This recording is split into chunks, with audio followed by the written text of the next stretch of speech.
Glória a Jesus. Hoje vai ser um pouquinho diferente.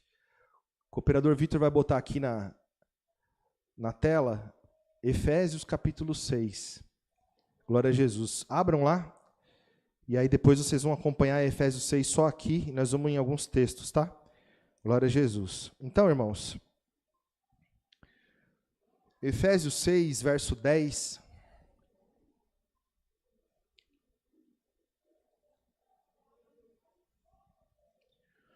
Glória a Jesus.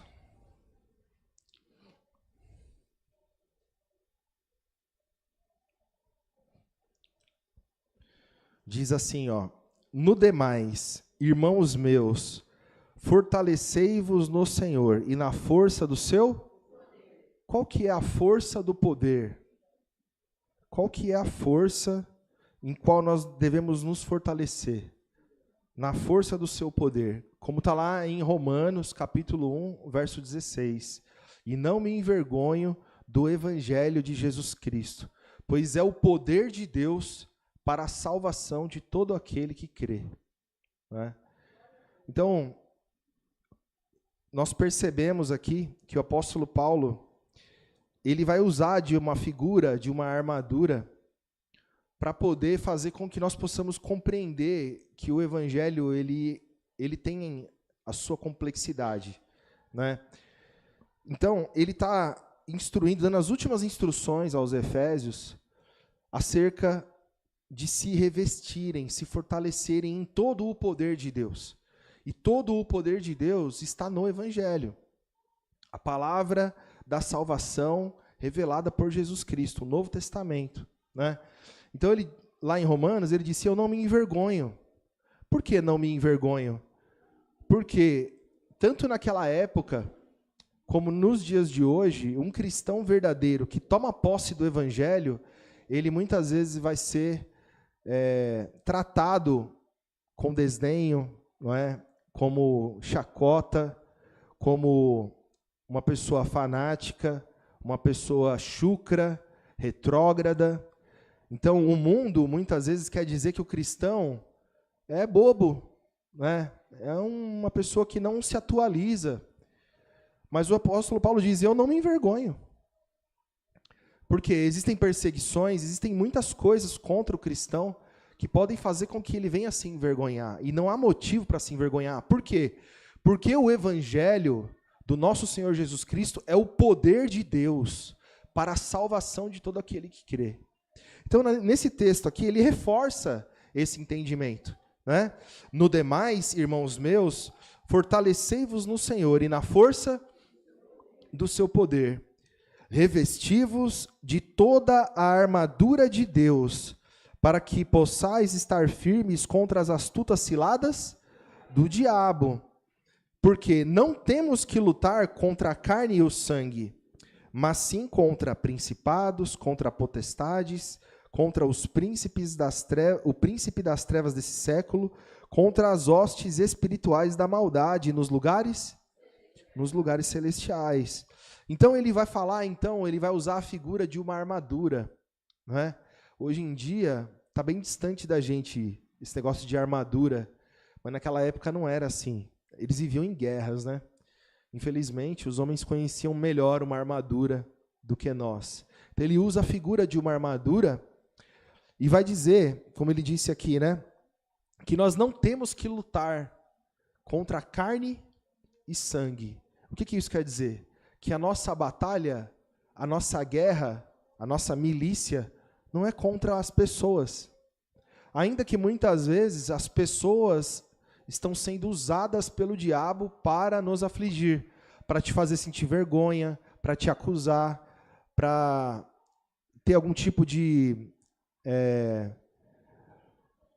preconceito, né? Para não aceitar muitas vezes a sua presença, ou você não ser benquisto mais, né? Em muitos lugares. Então aqui no capítulo 2 de Efésios, o texto vai continuar aqui, porque a gente vai voltar, tá bom? Em Efésios 6. Pra vocês não terem que ficar voltando na Bíblia de vocês, a gente perder muito tempo, tá? Então, nós vamos ler agora Efésios 2. Glória a Jesus. Vamos ler 2 versos aí, ó. Verso 2.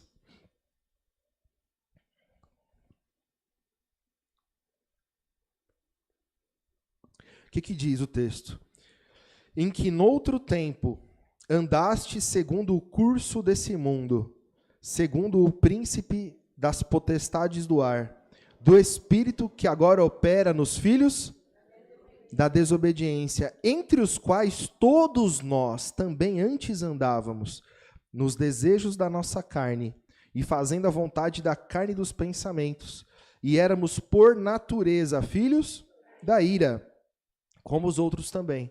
Então aqui no capítulo 2, o apóstolo Paulo, ele diz para a igreja, vocês foram vivificados, nós fomos vivificados, nós estávamos mortos em ofensas e pecados. Porque em outro tempo, ou seja, antes de conhecer Cristo, antes de conhecer Jesus, nós éramos guiados pelos poderes espirituais. A nossa vida era conduzida, né, segundo a nossa natureza, segundo os nossos desejos, né, mas também fazendo o quê? Fazendo aquilo que nós éramos orientados a fazer. Né? Por quê? Porque existia um curso, né, como está escrito aqui, ó, em que no outro tempo, verso 2, andaste segundo o curso desse mundo, segundo o príncipe das potestades do ar. Então, o curso do mundo, ele é regido, vamos dizer assim, por quem? O príncipe das potestades pelo diabo. Não é? É um poder espiritual que conduz o mundo em um curso. O que é um curso? É um caminho. Então existe um padrão para esse mundo no qual todos nós estávamos nele também. O apóstolo Paulo está dizendo, nós estávamos nesse curso. Nós éramos por natureza filhos. O que é por natureza? Era a nossa natureza, nós éramos filhos desse Senhor. Não é? Filhos da ira. Como os outros também. Então, filho de peixinho, filho de peixe, peixinho é. Não é isso um ditado que dizem? Então, não tinha como ser diferente. Mas quando você conheceu Jesus, creu na sua palavra, a palavra diz que Deus lhe deu o poder de ser feito filho de Deus, porque crê no nome de Jesus. Crer no nome de Jesus não é só falar, eu creio, Senhor, em Jesus. Mas é guardar os seus mandamentos, não é? É praticar a sua palavra, os seus mandamentos, a sua doutrina, não é? Porque o Evangelho também diz isso, aquele que guarda as minhas palavras é o que me ama, e aquele que me ama será amado do meu Pai. Glória a Jesus. Então, irmãos, o mundo todo que não está em Jesus é filho da ira, anda no curso do mundo, segundo principados, potestades, segundo o próprio ventre, as próprias vontades. E nós sabemos que as vontades dentro do homem, muitas vezes, vêm através do que também? Da incitação do mal. O mal coloca o desejo, né? Vocês lembram do Velho Testamento? Davi, não é? Ele era atacado por Saul. Por quê? Porque entrou um espírito mal em Saul. E o espírito mal que entrou em Saul fazia com que ele atacasse Davi, para matar Davi. Davi, em certo momento, foi incitado a contar ao povo. O desejo veio de dentro dele. Aparentemente foi ele que desejou aquilo. Ele acreditou que foi ele. Mas, na verdade, ele foi incitado pelo mal, a fazer uma maldade. Não é? Então, aquilo trouxe prejuízo para Davi, trouxe prejuízo para o seu reinado, mas principalmente para 70 mil pessoas que morreram e mais as suas famílias que perderam seus entes queridos. Né? Então, nós vemos o poder das trevas agindo no mundo, não é? Desde sempre.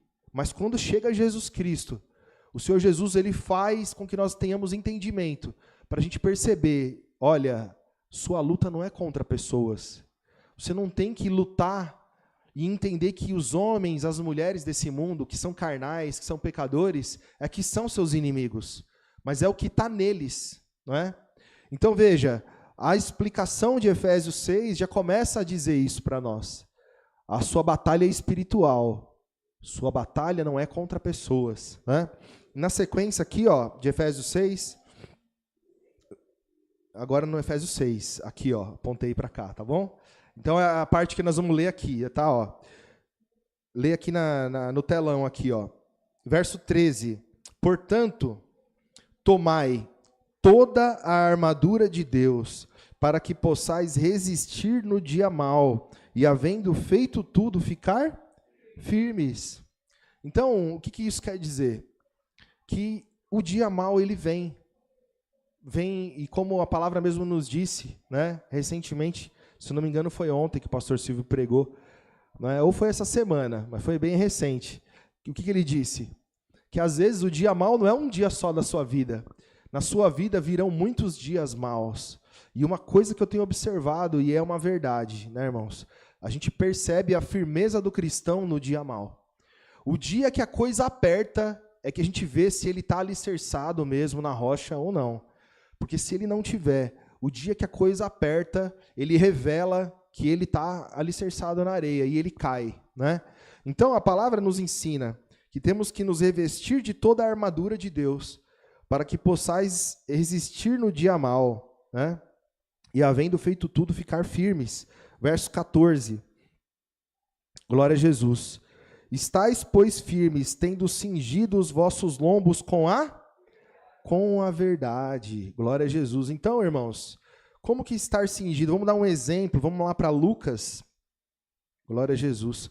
Então, essa palavra de hoje, irmãos, quer nos fazer meditar no Evangelho, que é o poder de Deus para a salvação de todo aquele que crê, e perceber, não é, a complexidade do Evangelho, e nós possamos, então, nos fortalecer com toda a armadura de Deus. Né, irmãos? Lucas 6. Deixa eu ver se é aqui mesmo.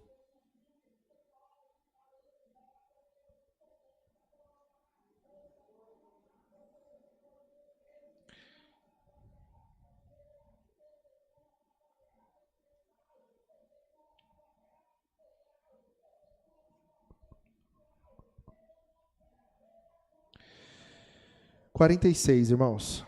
6:46. Então, nós temos que estar revestidos da verdade, né, irmãos? Cingidos vossos lombos com a... Então, imagina o seu corpo. Então, ele fala de armadura. Então, a armadura serve para quê? Para que você fortaleça todas as áreas do seu corpo. Porque você vai para uma guerra e você pode ser atingido na cabeça, na barriga, nas costas, nos pés. Então ele vai usar a figura, né? Os lombos, essa região lombar aqui, né? Uma região que não tem proteção, não é? Então ele fala de se revestir com a verdade. O que é a verdade? Nós ouvimos uma pregação essa semana falando da verdade, né? O Senhor Jesus, ele veio trazer a verdade, não é? A lei foi dada por Moisés, a graça e a verdade vieram por Jesus Cristo. Então, Jesus Cristo trouxe a verdade. Então, você vai cingir os seus lombos com a verdade. E aqui tem um exemplo, não é? Verso 46, do capítulo 6 de Lucas. E por que me chamais Senhor, Senhor, e não fazeis o que eu digo? Qualquer que venha a mim e ouve as minhas, que palavras são essas? A verdade. E as observa, né? Em Mateus 7 está as pratica, né? Então, você ouve as palavras e pratica e observa, eu vos mostrarei a quem é semelhante. É semelhante ao homem que edificou uma casa e cavou e abriu bem fundo e pôs os alicerces sobre a rocha. E vindo a enchente, bateu com ímpeto a corrente naquela casa e não pôde abalar, porque estava fundada sobre a rocha. Mas o que não ouve e não pratica é semelhante ao homem que edificou a casa sobre a terra ou a areia, né? Sem alicerces, no qual bateu com ímpeto a corrente e logo caiu. E foi grande a ruína daquela? Foi grande a ruína. É interessante que quando ele fala de alicerçar sobre a rocha, precisou antes cavar fundo e prender as estacas lá na rocha, que está lá no fundo. Dá trabalho, né? E muitas vezes é o que a gente observa, muitas pessoas não empregam força. Por quê? Porque a palavra diz que nós éramos, por natureza, filhos da ira. A nossa carne é natural, é dessa terra. A palavra, ela é espiritual, então ela não entra só de você ouvir uma vez. Você tem que ouvir, você tem que ler, você tem que meditar, você tem que perseverar nos cultos, perseverar ouvindo, e aí você estará se cingindo da verdade, se cingindo dessa palavra. Então, o que está acontecendo? Você está praticando, você está se fortalecendo, você está afincando as suas estacas no Evangelho, na rocha que é Jesus Cristo. Quando vem a luta, quando vem o dia mal, você fica de pé, você fica firme. E na sequência do texto aqui, ó, cingindo os lombos com a verdade e vestida a couraça da justiça. O que é se revestir da couraça da justiça? O Senhor Jesus nos revestiu, nos justificou com a justificação do seu sangue. Ele morreu por nós naquela cruz, não é? Glória a Jesus. Então, irmãos, em Romanos capítulo 8, vamos lá, abra sua Bíblia aí. Romanos capítulo 8.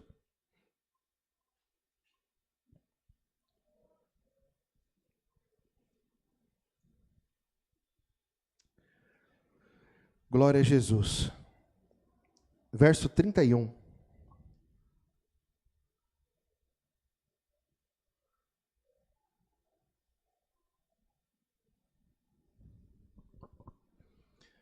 Glória a Jesus Cristo.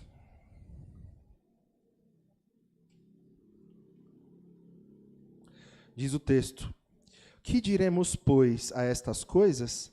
Se Deus é por nós, quem será contra nós?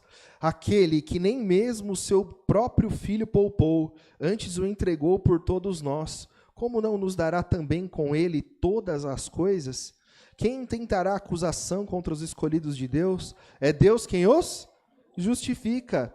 Quem é que condena? Pois é Cristo quem morreu, ou antes quem ressuscitou dentre os mortos, o qual está à direita de Deus e que também intercede por nós. Quem nos separará do amor de Cristo? A tribulação, a angústia, a perseguição, a fome, a nudez, o perigo, a espada. Como está escrito: por amor de ti somos entregues à morte todo dia. Somos reputados como ovelhas para o matadouro. Mas em todas essas coisas somos mais do que vencedores por aquele que nos amou. Porque estou certo que nem a morte, nem a vida, nem os anjos, nem os principados, nem as potestades, nem o presente, nem o porvir, nem a altura, nem a profundidade, nem alguma outra criatura nos poderá separar do amor de Deus que está em Cristo Jesus, o nosso Senhor. Então, essa palavra que nós lemos aqui é uma palavra de alguém que tem confiança, de alguém que está em Jesus Cristo, que tomou posse da palavra de Jesus, da sua justiça, da sua justificação.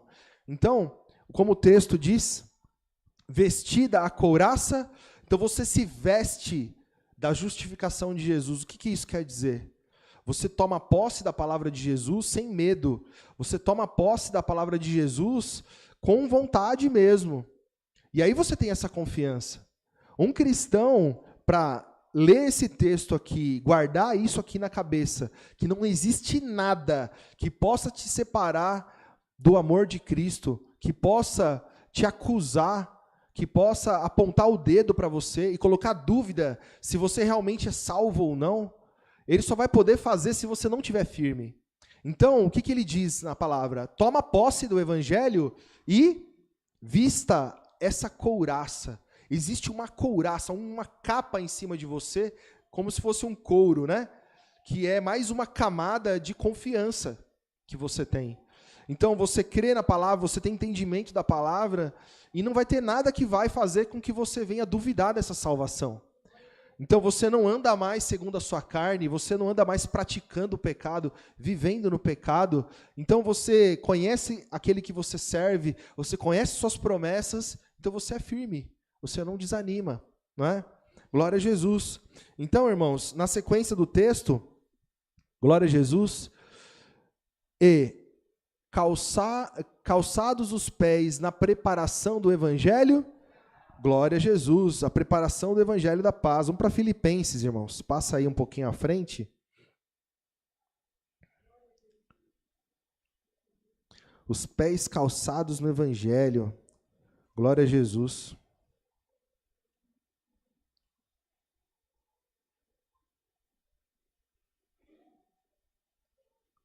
Vamos pegar um exemplo aqui do apóstolo Paulo, né, irmãos? Filipenses capítulo 3, verso 4.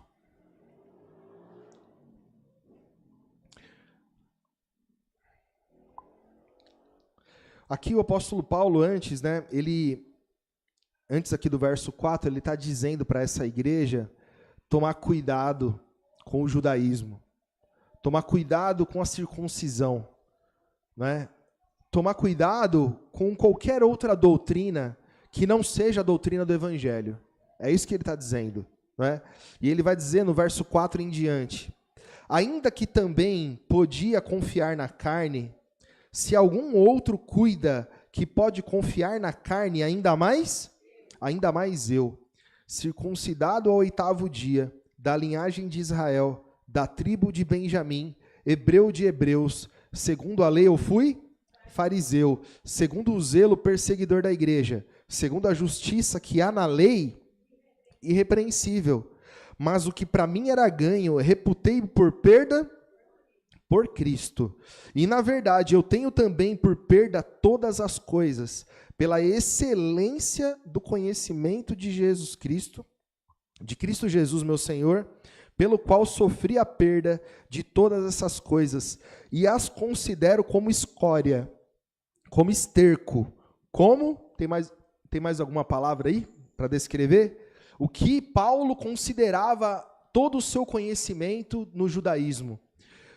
Tudo que ele era até conhecer Jesus, ele considerou como esterco, escória, né?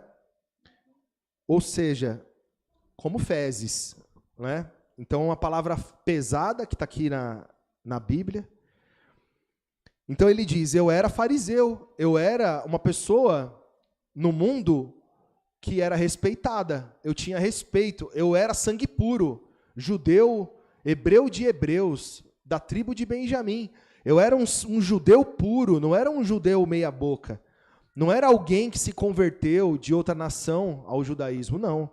Eu vim de uma família pura. Mas quando eu conheci Jesus, eu reputei tudo como nada. Para quê? Né?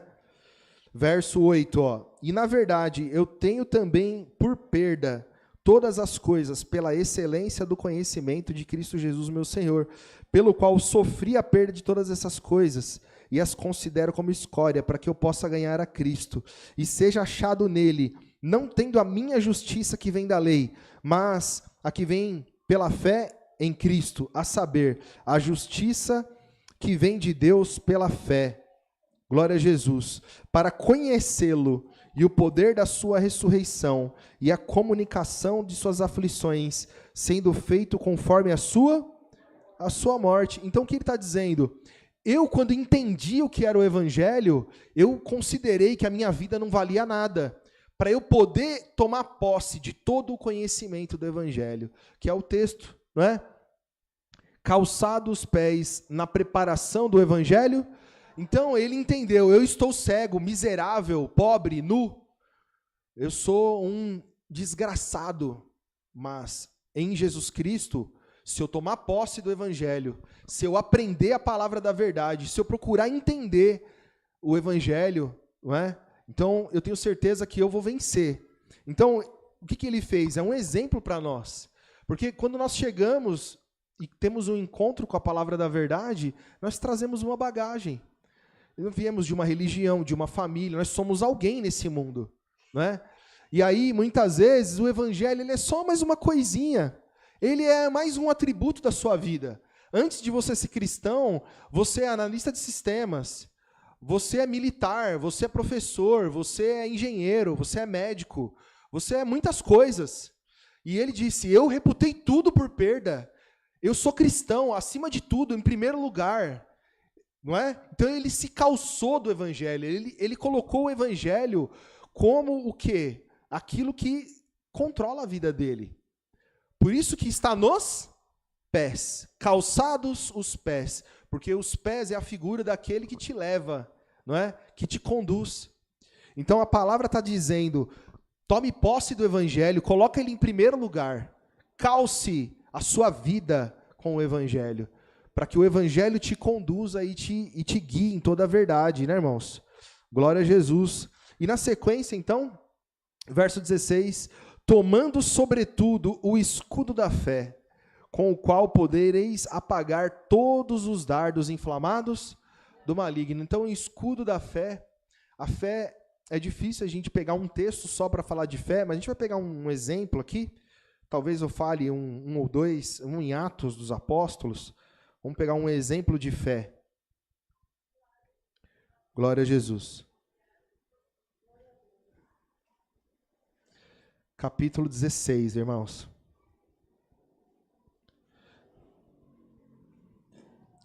Irmãos, existe a fé, aquela fé que não tem estrutura, não é? A fé que não tem base. É uma fé que não tem apoio. A teologia diz que isso é fideísmo, né? É uma fé que a pessoa não tem uma base. Ela não tem no que se apoiar. Ela simplesmente crê naquilo. Então, muitas pessoas, do nada, começam a acreditar que elas podem carregar no bolso uma pedra ou um pingente e aquilo ali vai proteger ela. Se ela colocar ali um negócio no corpo, a partir daquele momento ali, ela está em vantagem. Não é? É uma superstição. Tem vários nomes para se dar para essas coisas. É uma fé vazia, não tem base nenhuma para aquilo. Não é? O evangelho não é assim. O nosso Senhor Jesus Cristo, ele é o autor e consumador da fé. A nossa fé, ela tem uma autoria. A nossa fé, ela tem uma palavra. Ela também tem um testemunho daqueles que presenciaram o nosso Senhor Jesus. Está tudo no Novo Testamento. Não é? O Novo Testamento, e também está na palavra dos profetas, que diziam que viria o Senhor Jesus. E como que aconteceria, e ele veio, e tudo se cumpriu. E Jesus Cristo deu uma palavra e disse, essa palavra não é minha, é do Pai, que me enviou. E aí nós vimos, não é? Quando eu falo nós, humanos, homens, vimos o Senhor Jesus, vimos o próprio Deus que se fez carne e habitou entre nós.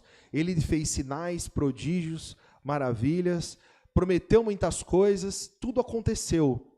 Ele disse, quando ele partiu, ficai em Jerusalém, até que do alto sejais revestidos de poder. E aí os homens viram quando ele ascendeu aos céus, muitas pessoas viram o Senhor Jesus Cristo sendo elevado até o Pai. Quando eles foram para Jerusalém, eles receberam o Espírito Santo, que deu uma evidência de que era um poder grandioso, porque eles começaram a falar em línguas. E muitas nações que estavam naquela região ouviram eles pregarem o nome de Jesus, a palavra do Evangelho, cada um na sua língua. Eles receberam um dom e entenderam tudo que os hebreus diziam acerca do Evangelho. E aí o poder do Espírito Santo operou na vida dos apóstolos e eles curaram um homem na porta do templo e fizeram muitas coisas grandiosas, provando que a nossa fé, ela não é somente uma coisa que a gente decidiu criar para deixar a nossa vida um pouco mais tranquila. Os ateus, eles dizem isso, né? Eu até que eu queria acreditar, porque eu ia me sentir um pouquinho melhor, eu ia dormir um pouquinho mais tranquilo, mas eu não consigo acreditar.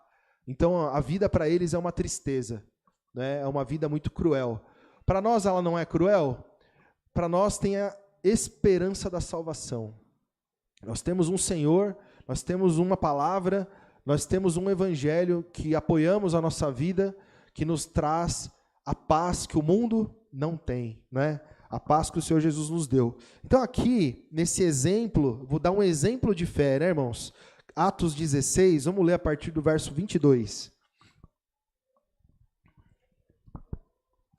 Glória a Jesus. E a multidão se levantou unida contra eles. Quem? Contra quem? Paulo e Silas. Glória a Jesus. Contra Paulo e Silas, né? Se levantou. Eles tinham feito o quê? Tinham expulsado um demônio de uma mulher que tinha o espírito de adivinhação. Isso nós ouvimos ontem, né? Então essa mulher, ela pregava e profetizava coisas e dava lucro para os seus senhores.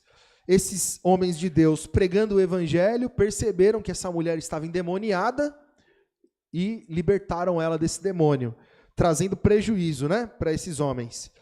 Verso 23, e havendo-lhes dado muitos açoites, então esses irmãos, Paulo e Silas, apanharam de vara, né, muitos açoites, e os lançaram na prisão, mandando ao carcereiro que os guardasse com segurança, o qual, tendo recebido tal ordem, os lançou no cárcere interior, e lhes segurou os pés no tronco.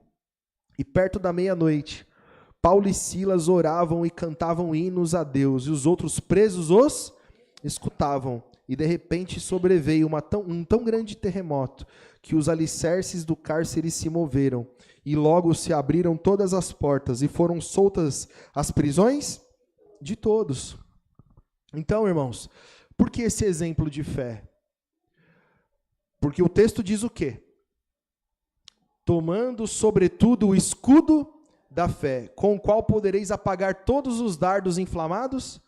Mas que dardos são esses nessa leitura? Que dardos são esses? Então, veja só. Eles alicerçados no evangelho, eles foram presos.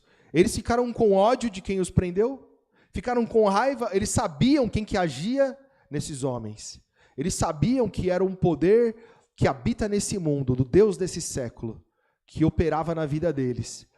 Para eles aqui, a carreira deles tinha sido encerrada, eles apanharam de vara. Alguém já apanhou de cinta aqui, com certeza, eu já apanhei. Vocês imaginam apanhar de ripa, de vara, imagina a dor. O texto mais à frente vai dizer que eles estavam cheios de vergões, né? Quando eles pregaram o evangelho para o carcereiro. Mas o que são os dardos? Irmãos, na hora da aflição vem os dardos. Tá vendo só que adiantou você servir a Deus? Tá vendo só o que você recebe de Deus por você ser cristão? Olha aí, tá dentro de uma prisão como um malfeitor. Você libertou a mulher de um demônio. Você estava pregando o evangelho. Há pouco tempo atrás, vocês pregaram para Lídia, ela se converteu, muitos se batizaram. E agora você está aí. Isso são os dardos do maligno. São vozes dentro da sua cabeça, no seu entendimento, querendo fazer você o quê? Murmurar, voltar para trás, desanimar. Mas se você tem fé, você sabe em quem você crê. Os dardos, na hora da aflição, a hora da aflição, irmãos, é a hora dos dardos. É a hora em que você está frágil, é a hora que você está abatido. É a hora que o inimigo ele vai perceber, agora ele tá em condições que eu acredito que eu vou conseguir atingir ele. Mas existe um escudo da fé. Então, você guarda a fé, você crê, você entende. Jesus te chamou para quê? Para você ter tudo de bom nessa vida? Você se converteu a Cristo para quê? Para deixar de ser empregado e ser patrão? É isso que a palavra ensinou? Não é. A palavra diz que você nunca vai ficar enfermo? Ué, o apóstolo Paulo tinha um problema na vista, não é? Epafrodito ficou doente, foi quase à morte, não é isso? Eutico, se não me engano, foi aquele que caiu da janela, quase quebrou o pescoço. Talvez eu esteja confundindo o nome, não é? Mas não importa. Nós vimos os homens de Deus padecendo, mas guardaram a fé.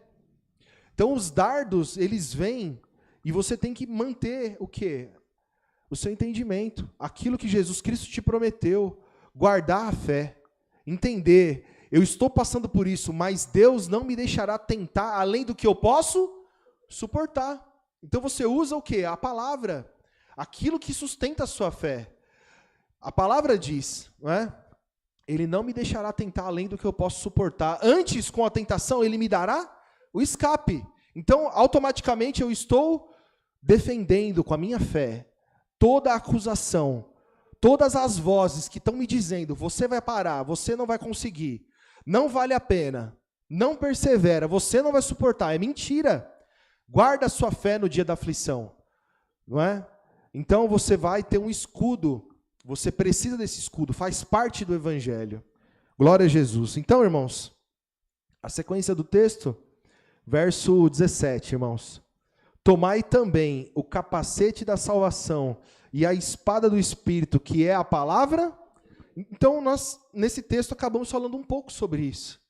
Por quê? Porque na hora da aflição, se eu estou passando por isso, é porque eu posso suportar. Eu usei a palavra. A palavra diz que Deus não me deixaria tentar além do que eu posso suportar. Então, eu tomei posse da palavra. Se eu estou passando por isso, Jesus está comigo. O Senhor Jesus está comigo. Os irmãos lembram o apóstolo Paulo? Né? Ele disse há 14 anos atrás, não sei se no corpo ou fora do corpo, né? Eu fui levado até o terceiro céu e vi coisas incríveis, inefáveis, que ao homem não é lícito dizer, não é? Mas para que eu não me engrandecesse nas minhas visões, foi-me dado um espinho na carne, pela qual por 3 vezes eu orei a Deus, para que me fizesse passar essa tentação, não é? Um mensageiro de Satanás me esbofeteava no rosto, e eu orei por 3 vezes, mas o Senhor Jesus me disse: a minha graça te basta, porque o meu poder se aperfeiçoa na fraqueza. Então, desde agora, eu vou tomar posse, então, disso aqui. Eu vou me gloriar nas minhas fraquezas, porque eu aprendi com Jesus que quando eu estou fraco, então eu sou forte. No dia da sua aflição, no dia da sua luta, dos seus combates, a palavra vem na sua mente. A espada do Espírito. Por que a espada do Espírito, irmãos? O Espírito, a palavra diz que ele habita dentro de nós. A palavra do Evangelho diz que quando você creu em Jesus, o Espírito Santo de Deus, ele entra em você e mora em você. Ele habita em você e ele é o selo, a garantia. Você recebe uma garantia que Deus habita em você, o Espírito Santo. Então, o que é a espada do Espírito? O Espírito Santo vai usar daquilo que está dentro de você. Qual que é a espada que o Espírito usa? A palavra do Evangelho. A palavra do Evangelho é uma espada. O Espírito Santo vai pôr ela na tua mão. Vai fazer você lembrar dos textos. Vai fazer você lembrar. Eu estou passando por isso, eu posso suportar. Senhor Jesus, se o Senhor permitiu que isso acontecesse na minha vida, eu sou teu filho, o Senhor permitiu. Eu não imaginava que um dia eu podia passar por isso. Mas eu estou passando por isso e eu vou vencer. Por que eu vou vencer? Porque eu sou teu filho e o Senhor Jesus me disse que não me deixaria só. Estaria comigo até o fim da minha vida. Não é? Não é isso que o Senhor Jesus disse? Estarei convosco todos os dias, até a consumação dos séculos. Ele está comigo. Ele não me deixou sozinho. Eu posso suportar e eu vou vencer e eu vou sair dessa mais forte, porque o poder dele se aperfeiçoa quando eu estou fraco. Glória a Jesus. Né, irmãos? Em Romanos 5, só para reforçar o que está sendo dito, irmãos.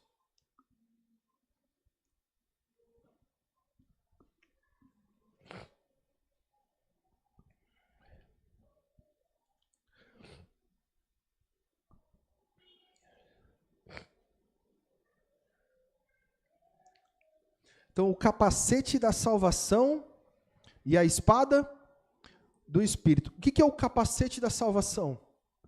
O capacete é algo que você põe na cabeça. Protege a sua mente, não é? O capacete da salvação. A proteção é a lembrança da salvação.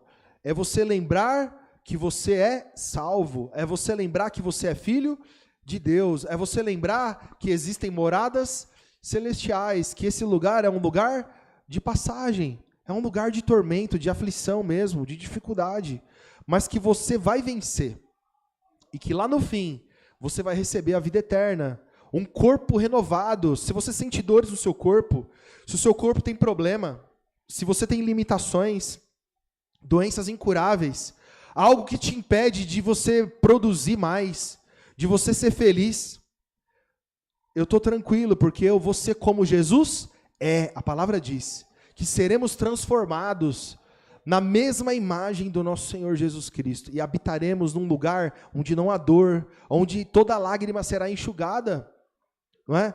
Glória a Jesus. Então, capítulo 5, verso 1, diz assim: tendo sido, pois, justificados pela fé, temos paz com Deus, por nosso Senhor Jesus Cristo. Você foi justificado, você está em Cristo Jesus, então você tem paz com Deus. Eu sei que Deus é meu amigo, é meu pai, eu sou filho, eu sou herdeiro, não é? Eu tenho paz com ele. Verso 2: pelo qual também temos entrada pela fé a esta graça, no qual estamos firmes e nos gloriamos na esperança da glória de Deus. E não somente isto, mas também nos gloriamos nas tribulações, sabendo que a tribulação produz paciência, e a paciência experiência, e a experiência esperança, e a esperança não traz confusão, porquanto o amor de Deus está derramado em nossos corações pelo Espírito Santo que nos foi, o Espírito Santo que nos foi dado. Então, irmãos, uma pessoa que tem o capacete da salvação, ela não fica confusa. Ué, por que está acontecendo isso na minha vida? Como que Deus permitiu que isso acontecesse? Será que Deus não me ama? Será que eu fiz alguma coisa errada? Será que Deus se afastou de mim? Não. A palavra do Evangelho não ensina isso. Então, quando você passa por aflições, tribulações, guardando a palavra, perseverando com os santos, na comunhão, seguindo dia após dia, vivendo, não é? De glória em glória, de fé em fé, você não é enganado, você não fica confuso. A esperança, ela só cresce dentro de você. Você, cada dia que passa, ama mais a vinda de Cristo. Espera ainda mais Cristo voltar. Porque a sua vida depende disso. A sua alegria, ela depende disso. Agora, se você tiver a sua fé alicerçada nas riquezas dessa vida, em saúde plena, em likes, não é? Onde você é amado, onde você é bem recebido, onde você passa, onde as pessoas querem você, querem estar do seu lado, onde você é exemplo de riqueza e prosperidade para muita gente, irmãos, não é o Evangelho que vai alicerçar você nisso, porque Jesus não ensina isso, né? Então, as pessoas que têm esperança não no Evangelho, mas em outras coisas, quando uma dessas coisas cai por terra, ela fica confusa, ela balança, fala, peraí, eu agora não estou entendendo, né? Mas não, você é firme na palavra, você se gloria até nas tribulações. Então a esperança, ela não traz confusão, não é? Verso 6. Aí nós vamos entender o porquê. Porque Cristo, estando nós ainda fracos, morreu ao seu tempo pelos ímpios, porque apenas alguém morrerá por um justo. E pois poderá ser que pelo bom alguém ouse morrer. Mas Deus prova o seu amor para conosco, em que Cristo morreu por nós, sendo nós ainda pecadores. Então está dizendo, o Pai se fez carne, se fez como um homem e morreu por cada um de nós, quando nós não valíamos nada. Nós não valíamos nada, nós éramos pecadores e éramos inimigos de Deus, né? Verso 9, logo, muito mais agora, tendo sido justificados pelo seu sangue, seremos por ele salvos da ira, porque se nós, sendo inimigos, fomos reconciliados com Deus pela morte do seu Filho, muito mais, tendo sido já reconciliados, seremos salvos pela sua vida. E não somente isto, mas também nos gloriamos em Deus, por nosso Senhor Jesus Cristo, pelo qual agora alcançamos a reconciliação. Então, irmãos, mostra um texto aqui importante para você lembrar que você agora foi reconciliado, agora você pertence à família de Deus. Você tem que ter confiança, você tem que acreditar, porque quando você era inimigo, Deus te amou, e agora você é filho de Deus, você é herdeiro de Deus. Então, essa esperança, essa confiança, né, irmãos, é o que, essa parte da armadura de Deus, né? O capacete da salvação, não é? E o capacete da salvação, que é a esperança, vem junto, né? A espada do Espírito, que é a palavra de Deus. Então, irmãos, se você tem palavra de Deus selada dentro de você, fica muito mais fácil. O Espírito Santo, ele vem e entrega na sua mão a espada, não é? Deus me amou, se entregou por mim quando eu era inimigo. Agora eu sou filho de Deus. Eu tenho uma herança no céu. Você está lá numa vida, muitas vezes, miserável, não é? Economizando o almoço para poder jantar. Aí você fala assim, não, mas é por pouco tempo. Porque eu sou herdeiro de Deus e habitarei nas regiões celestiais, no reino dos céus, né, onde não haverá dor. É só por um momento, não é? Só por um momento. Glória a Jesus. Então, irmãos, glória a Jesus Cristo, né, irmãos? Então, ele conclui o texto dizendo, orando, não é, irmãos? Orando em todo o tempo, com toda a oração e súplica no Espírito, e vigiando nisso, com toda a perseverança e súplica por todos os santos. Então, a oração ela é muito importante, irmãos. Conhecer o Evangelho é muito importante. Crer, não é? Ou seja, tomar posse de toda a armadura de Deus.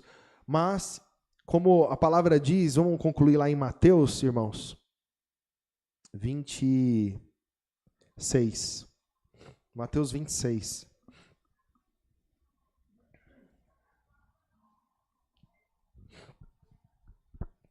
O Senhor Jesus Cristo estava prestes a ser entregue à morte, não é?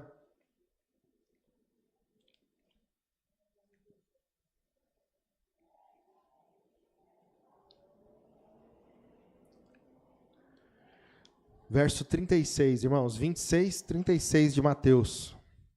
Então chegou Jesus com eles em um lugar chamado Getsêmani e disse aos seus discípulos, assentai-vos aqui enquanto vou além orar. E levando consigo Pedro e os 2 filhos de Zebedeu, começou a entristecer-se e a angustiar-se muito. Então lhes disse, a minha alma está cheia de tristeza até a morte. Ficai aqui e velai comigo.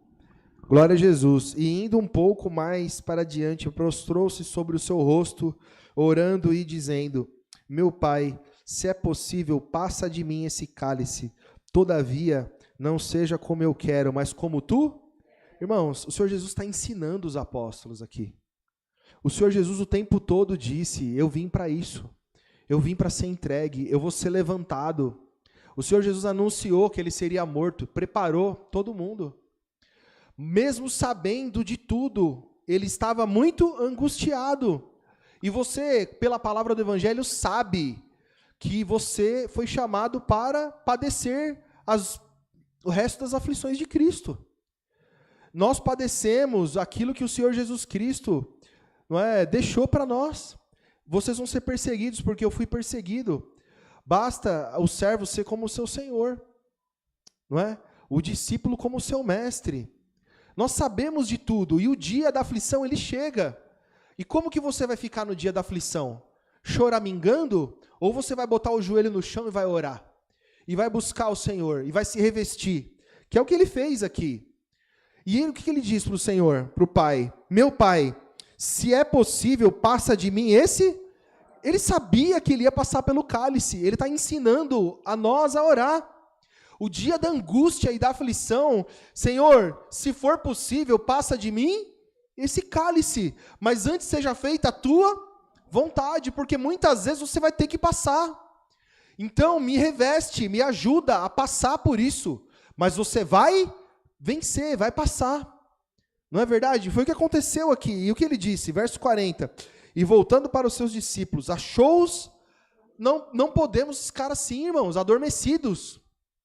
Não é? E disse a Pedro, então nenhuma hora pudesse velar comigo? Vigiai e orai, para que não entreis em tentação. Na verdade, o espírito está pronto, mas a carne é fraca. Então o Senhor Jesus prepara o espírito. O entendimento, espírito é entendimento, irmãos.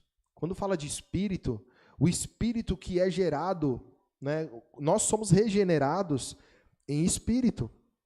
Ou por acaso alguém ganhou uma perna nova aí, uma cabeça nova, um corpo novo. A regeneração, o nascer de novo é no espírito. Nós somos regenerados, gerados novamente, novas criaturas espirituais.